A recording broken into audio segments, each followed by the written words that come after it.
કે આપણા અલગ અલગ ધામ છે, ગોલોક છે, અક્ષરધામ છે, અને એવી રીતે અલગ અલગ ધામ છે, સ્વર્ગલોક છે. તો આપણે એ આપણો જીવાત્મા નક્કી કરે છે કે ભગવાને પહેલેથી નક્કી કર્યું હોય કે આનું જીવન આવું છે તો હવે એને આ ધામમાં જવું કે આ ધામમાં જવું, કે પછી આપણો જીવાત્મા જ નક્કી કરીને જઈ શકે? આપણે હંમેશા છે ને, હિન્દુ ધર્મ ઘણા બધા સંપ્રદાયનો સમૂહ છે, હંમેશા યાદ રાખવું જોઈએ. એમાં આપણે નબળું નથી, એ આપણી સબળાઈ છે.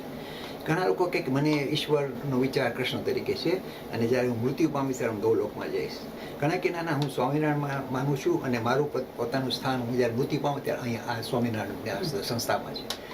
હવે તમારો પોતાનો જે સંપ્રદાય હોય અને તમને જે રીતે સમજ પાડે એ તમે એને પકડી રાખજો.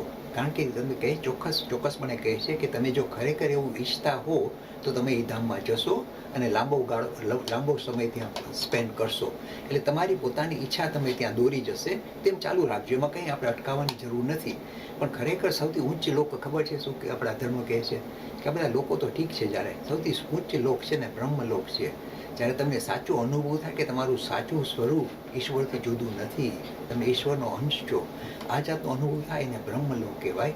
એ સૌથી ઊંચો આદેશ છે, કારણ કે તમે ઈશ્વરને તમે જુદા નથી, તમે ઈશ્વરનો અંશ છો એવો તમને અનુભવ થઈ શકે. આ બ્રહ્મલોક છે. Free e-learning course in Hinduism.